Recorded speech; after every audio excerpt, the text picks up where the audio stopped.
Mas Praswat, saya ke Anda dulu. Tadi saya sudah mengatakan bahwa IPW melihat ada indikasi upaya menyelesaikan kasus dugaan pemerasan ini secara politis. Lobi-lobi dilakukan. Menduganya dilakukan oleh Firly Bahuri kepada Presiden melalui Menko Polhukam. Apakah Anda juga melihat ada indikasi seperti itu, Mas Praswat?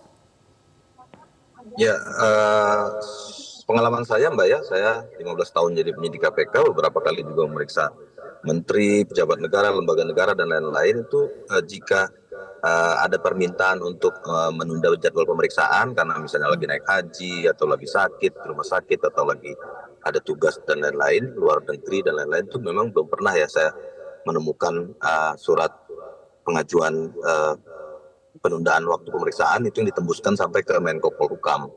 Jadi kalau kemudian teman-teman IPW itu ada kecurigaan ke arah itu jadi logis karena memang Menko Polhukam itu kan bentuknya Menteri Koordinator Politik, Hukum dan Keamanan. Jadi sedangkan ini penegakan hukum tidak boleh dikait-kaitkan dengan politik tentu saja. Jadi memang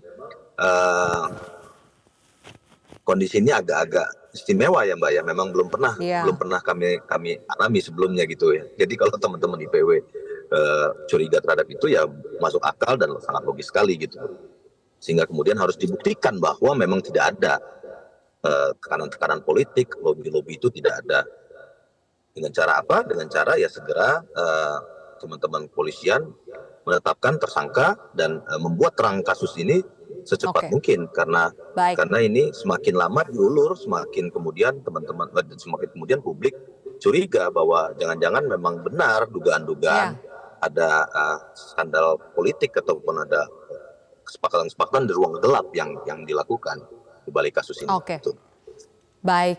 Pak Arianto, sebagai penasihat ahli Kapolri, apakah Anda melihat Polri yang sekarang bisa membentengi diri keluar dari berbagai intervensi, jalan keluar politis untuk menyelesaikan kasus dugaan pemerasan ini tidak berakhir di ranah hukum, tapi di ranah politis? Apakah Anda melihat Polri kali ini bisa membentengi dirinya dari berbagai intervensi?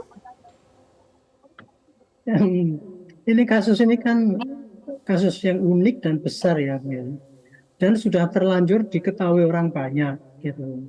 Jadi menurut saya dan Kapolri sendiri kan sudah langsung tampil itu untuk mengatasi masalah ini.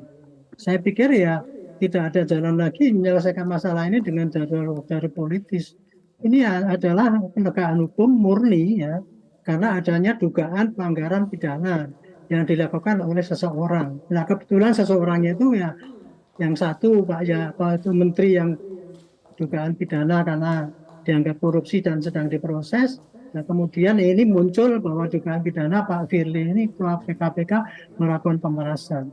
Nah kan dua-duanya pelanggaran pidana ini. Nah untuk membuktikan ini bagaimana penyelesaiannya menurut saya diselesaikan secara hukum yang murni. Masing-masing diselesaikan dengan jalurnya gitu. Penyelesaian kasus Firly ini tidak akan mempengaruhi jalannya proses penyelesaian kasus Pak Menteri yang di KPK sana. Demikian juga di KPK sana termasuk juga kode etiknya itu untuk memproses Pak Ketua KPK ini ya jalan aja sendiri-sendiri gitu. Jadi saya pikir sekarang Kapolri ya sebagai pimpinan Polri tidak akan mencari ini menyelesaikan dengan jalur politis. Karena sulit bagi dia untuk menerangkan pada publik ini gimana endingnya ini. Negara kita kan negara hukum nih, sudah terlanjur ya adalah LP, sudah ada penyelidikan dan penyelidikan naik ke penyidikan, itu harus nggak bisa mundur menurut saya. Ini nanti endingnya penyidikan diteruskan, nah nanti penerusannya ini tinggal memang buktinya cukup kuat apa tidak. Kalau kuat pasti nanti dikirimkan ke jaksa supaya B21. Tapi kalau tidak kuat ya dihentikan. Itu jalan yang dikerjakan. Jadi kalau saya dengan anggapan Pak Sugeng itu IPW itu ya boleh-boleh saja gitu. Semua curiga bahwa ini akan diselesaikan secara politis. Orang di dunia ini ya semua pasti akan ada pikir kayak gitu juga. Tetapi apakah itu bisa apa tidak, itu menurut saya kasus ini akan naif sekali lah kalau udah kayak gini kemudian diselesaikan secara politis, kemudian yang hukum yang tadinya mau ditegakkan kemudian dihilangkan, terus kemudian kan tidak ada equality betul lagi itu. Nanti mengacaukan lagi dengan tindakan yang ada di KPK sana gitu. Mas Praswat, Sayang sekali Betul. waktu kita terbatas, kita sama-sama nantikan bagaimana hasil pemeriksaan dari Firly Bahuri hari ini. Terima kasih atas analisa Anda, Mas Prasma Terima dan kasih. juga Pak Arianto. Terima kasih sudah bergabung di Prime Time. Jelajahi cara baru mendapatkan informasi. Download Metro TV Extend sekarang.